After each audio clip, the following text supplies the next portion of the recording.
वंदे मातरम दोस्तों, क्या आप जानते हैं भारत ने पिछले 6 सालों में कई नई ऊंचाइयों को छुआ है, जैसे अपनी जीडीपी में $1 ट्रिलियन ऐड ऑन करना और या फिर एक ही रॉकेट पर 104 सैटेलाइट्स को लॉन्च करके रशिया का रिकॉर्ड तोड़ के वर्ल्ड रिकॉर्ड बनाना। हम भारतीय लोग लगातार अपने स्टैंडर्ड ऑफ लिविंग को इम्प्रूव कर रहे हैं और साथ ही आत्मनिर्भर बनने की राह पर चल रहे हैं। लेकिन अगर मैं आपको ये बताऊं कि ये सभी डेवलपमेंटल प्लान्स और स्ट्रेटेजीज जो मोदी गवर्नमेंट यूज कर रही है, ये सभी एक किताब से कॉपीड है और इस किताब ने हमारे एंसेस्टर्स को इकोनॉमिक्स और मिलिट्री के मामले में भारत को एक सुपर पावर बनाया था। और आज हम भारत के सबसे बड़े और पुराने किंगडम की known as the Maurya empire के बारे में बात करेंगे। चंद्रगुप्त मौर्य और Chanakya Kautilya were the ones जिन्होंने 323 बीसी में मौर्य एम्पायर की शुरुआत करी थी। Both of them did so many exemplary works कि हम भारतीय आज भी उनको और उनकी स्ट्रेटेजीज को फॉलो कर रहे हैं। और फिर चाणक्य ने इसे अपनी बुक द अर्थशास्त्र में लिख दिया ताकि आगे आने वाली जनरेशंस को अगर जरूरत पड़े तो वो इन स्ट्रेटेजीज को फॉलो कर सके। और नेक्स्ट 2 मिनट में मैं आपको विद टाइमलाइन मौर्य एम्पायर के सभी मेजर इकोनॉमिक इवेंट्स बताने वाला हूं।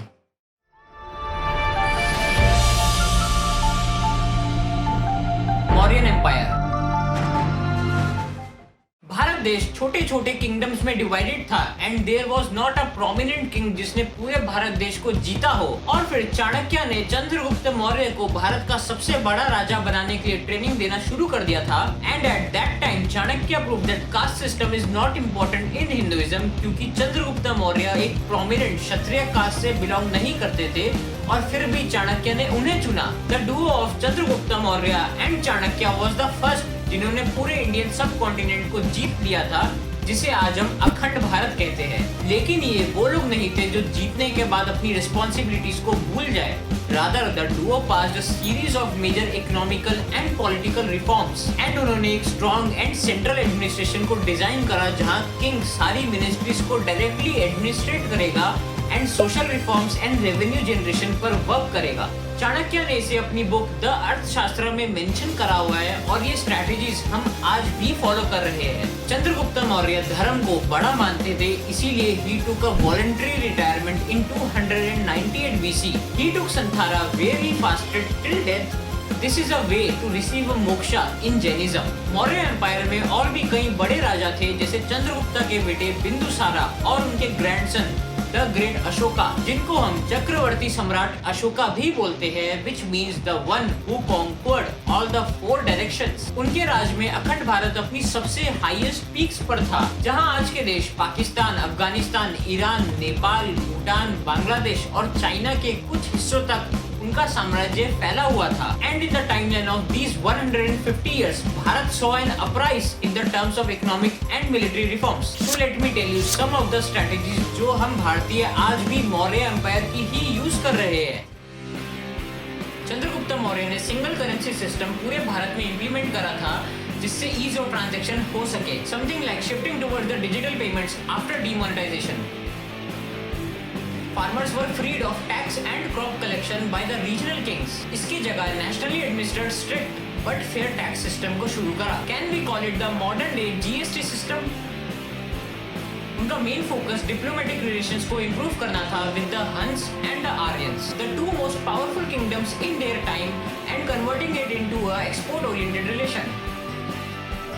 रोड्स, कैनाल, हॉस्पिटल एंड बाकी सभी पब्लिक प्लेसेस का रेगुलर कंस्ट्रक्शन करना एंड बेटर फैसिलिटीज प्रोवाइड करना was one of the important strategies, क्योंकि वो जानते थे जब तक पब्लिक को इक्वली ट्रीट नहीं करोगे तब तक रिवोल्ट्स उठेंगे। Defense was the best of its time and according to the scholars, the empire had 6 lakh foot soldiers, 30,000 horsebacks and 9,000 war elephants. We should be proud and thankful to our ancestors कि उन्होंने अपने ideas को एक किताब में लिखा, क्योंकि उन्हें पता था कि उनके फ्यूचर जनरेशंस को उनकी गाइडेंस की जरूरत पड़ सकती है। और हमें चंद्रगुप्त मौर्य एंड चाणक्य से ये सीखना चाहिए कि कास्ट से पता नहीं चलता कि उस बंदे में कितनी काबिलियत है, रादर ये उसके कर्मों से पता चलता है। And finally thanks to our beloved leftist and intellectual historians like Romila Thapar, Irfan Habib and Aditya Mukherjee, इन सब की वजह से हमने हमारी हिस्ट्री को गलत पढ़ा These are the writers जिनकी हिस्ट्री बुक्स हमने और आपने और सभी ने पढ़ी है एंड इनके हिसाब से भारत में मराठाओं से ज्यादा मुगलों का कंट्रीब्यूशन है। इन राइटर्स के हिसाब से तो ब्रिटिशर्स की ही वजह से भारत में कास्टिज्म कम हुआ और अब कुछ लोग इनकी राइटिंग्स पर बेनिफिट ऑफ डाउट लेकर ये क्वेश्चन कर रहे हैं कि Chanakya was a supporter of monarchy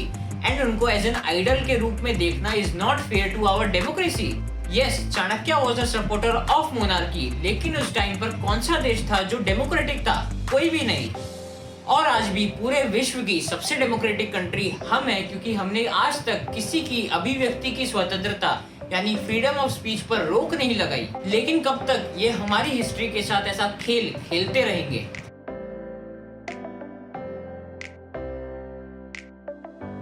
अगर आपको हमारा ये इनिशिएटिव पसंद आया तो इस वीडियो को शेयर करें और हमारे सभी सोशल मीडिया हैंडल्स को फॉलो करें। और आप मुझे पेट्रेन पर द स्पीकिंग गाय को भी सपोर्ट कर सकते हैं। मिलते हैं नेक्स्ट वीडियो में। वंदे मातरम।